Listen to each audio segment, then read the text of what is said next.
Olá, no sexto dia de guerra, o total de palestinos mortos na faixa de Gaza subiu para 1.537. Israel afirma ter encontrado 1.500 corpos de milicianos do movimento de resistência islâmica, o Hamas, mortos na invasão. Ao todo, então, seriam 3.037 palestinos mortos e 6.612 feridos, e 1.300 israelenses mortos e pessoas de outros 19 países que estavam em Israel, e 3.391 feridos.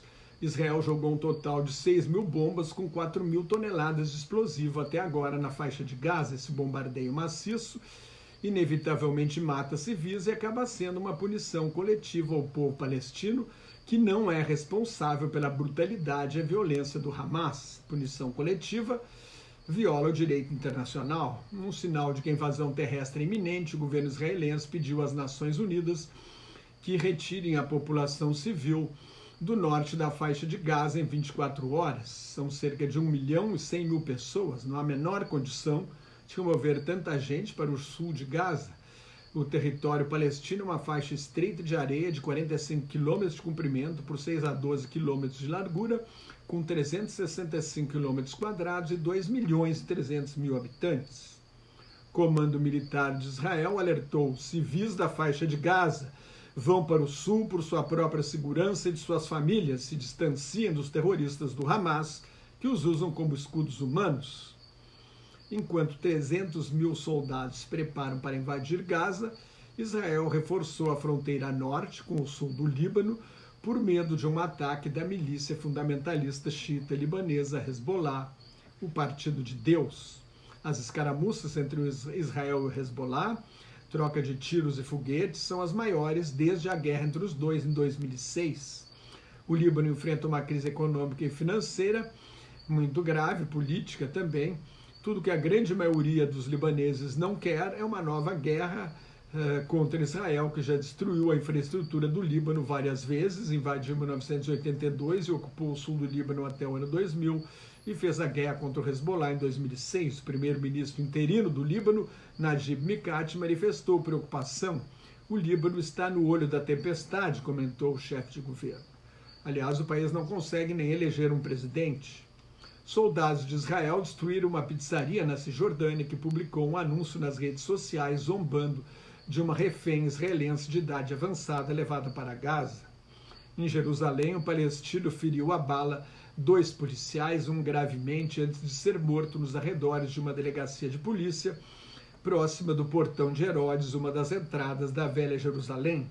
Pelo menos 31 palestinos foram mortos na Cisjordânia nos últimos dias, e nenhum israelense. Com o bloqueio total de Gaza, não entram água, comida nem combustíveis. Israel ameaça não deixar entrar nada disso, enquanto todos os reféns, que seriam 150, 97 já identificados por Israel, sejam libertados. Também é uma punição coletiva ilegal dos habitantes de Gaza. Cerca de 50.000 mulheres grávidas estão sem acesso a serviços médicos. Os hospitais estão ficando sem combustível para gerar energia. Mais de 423.000 pessoas fugiram de casa na faixa de Gaza desde o início da guerra, de acordo com o Escritório de Coordenação de Ações Humanitárias das Nações Unidas. A ONU fez um apelo para arrecadar 249 milhões de dólares para ajuda humanitária aos palestinos. 133 milhões iriam para combater a fome e a segurança alimentar, que atingiam 1.300.000 palestinos na Cisjordânia e em Gaza antes da guerra, cerca de 1/4 da população palestina.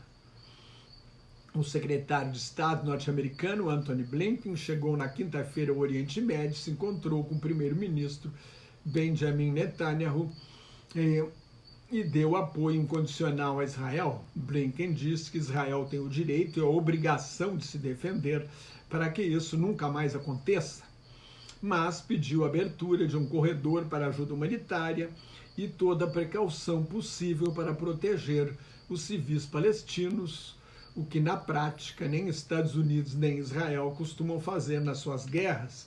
Os Estados Unidos e Israel fazem bombardeios maciços, muitas vezes de grandes altitudes. A Força Aérea é uma arma rombuda, apesar da propaganda de que existem ataques cirúrgicos.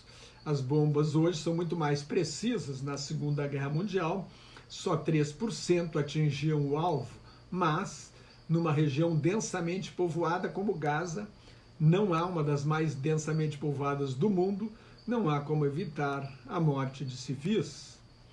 Blinken seguiu para a Jordânia, onde se encontra nesta sexta-feira com o rei Abdullah II e o presidente da Autoridade Nacional Palestina, Mahmoud Abbas.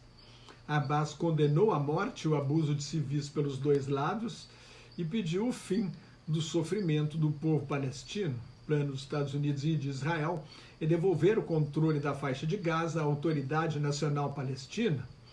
O secretário de Estado norte-americano ainda vai ao Catar, um dos maiores financiadores do Hamas, que costuma intermediar negociações com o grupo terrorista. Blinken também vai à Arábia Saudita, aos Emirados Árabes Unidos e ao Egito para tentar negociar a libertação dos reféns e evitar uma escalada do conflito. Mais uma vez, fracassou a tentativa dos Estados Unidos de se afastar do Oriente Médio, o que vinha acontecendo desde o governo Barack Obama. A guerra atingiu em cheio o governo mais extremista de direita da história de Israel. Uma pesquisa do jornal divulgada pelo jornal The Jerusalem Post, 86% consideraram o ataque um fracasso total do governo e entendem que Netanyahu deve renunciar no fim da guerra. O presidente Luiz Inácio Lula da Silva falou com o presidente de Israel, Yitzhak Herzog, que não é quem manda, quem manda é o primeiro-ministro Netanyahu. Lula pediu a abertura de um corredor humanitário entre Gaza e o Egito para permitir a saída de civis e entrada de remédios e mantimentos. Pelo telefone, o primeiro-ministro britânico Rishi Sunak falou com o ditador do Egito, o marechal Abdel Fattah al-Sisi, e também pediu a abertura da fronteira sul de Gaza, em Rafah, para que civis possam sair da zona de guerra pelo Egito. A Marinha Real Britânica vai enviar uma força-tarefa ao leste do Mar Mediterrâneo para colaborar com a ajuda humanitária.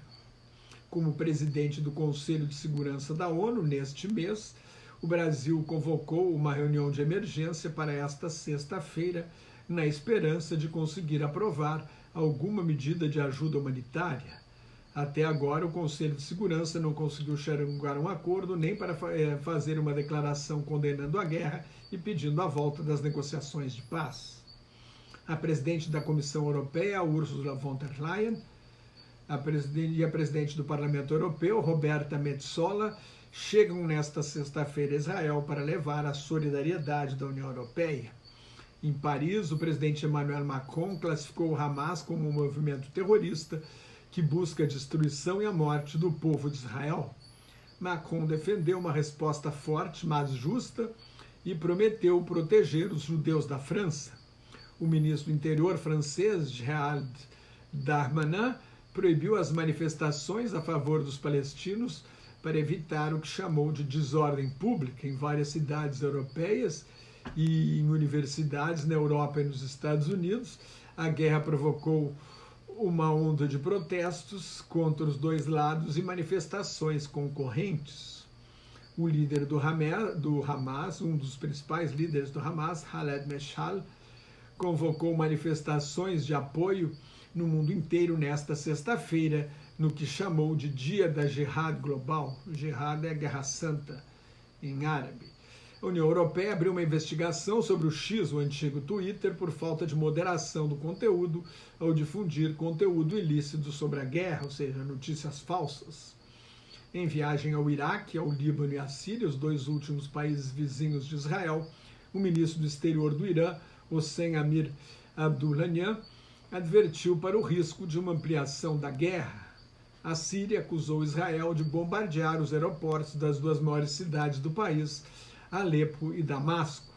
Durante a Guerra Civil Síria, Israel fez mais de 2.200 ataques aéreos ao país. O objetivo é o mesmo, tentando impedir que o Irã abasteça o Hamas e o Hezbollah com armas e munições.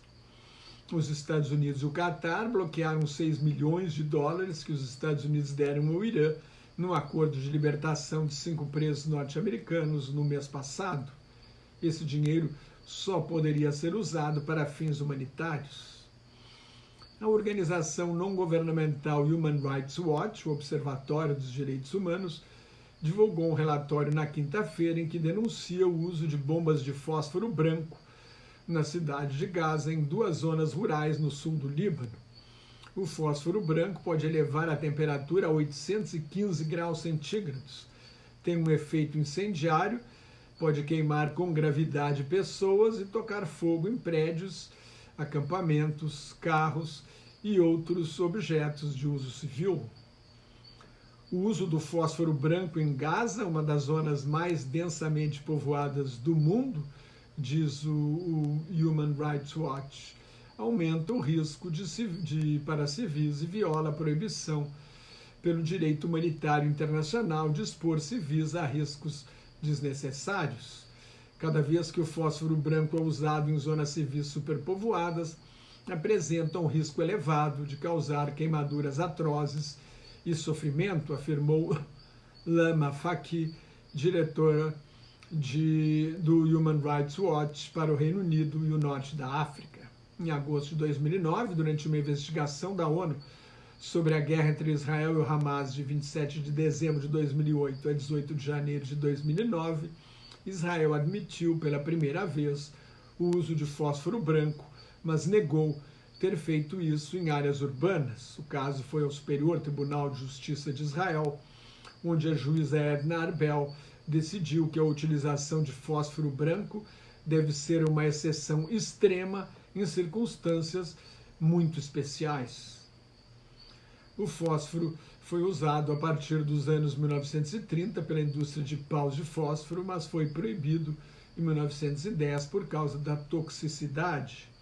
O fósforo branco pega fogo em contato com o oxigênio, a reação química eleva a temperatura a 815 graus centígrados, produz um clarão e uma fumaça branca espessa. Na guerra, o fósforo branco pode ser usado para criar cortinas de fumaça, dissimular o movimento de tropas ou iluminar zonas estratégicas. O problema é usar como arma incendiária contra pessoas, prédios ou outros objetos que os responsáveis queiram incendiar. A Ucrânia acusou a Rússia de usar bombas de fósforo na guerra entre os dois países. Assim caminha a humanidade, não há solução militar para o conflito entre israelenses e palestinos. A única alternativa é a paz, com a criação de uma pátria pelo povo palestino, em troca de segurança, garantias de segurança para Israel. Se você gostou, assine meu canal no YouTube, leia o meu blog Globalização em Crise, me siga no Twitter, no Instagram e no Facebook, onde colaboro com o grupo Quarentena News. Muito obrigado pela sua atenção e até mais. Tchau!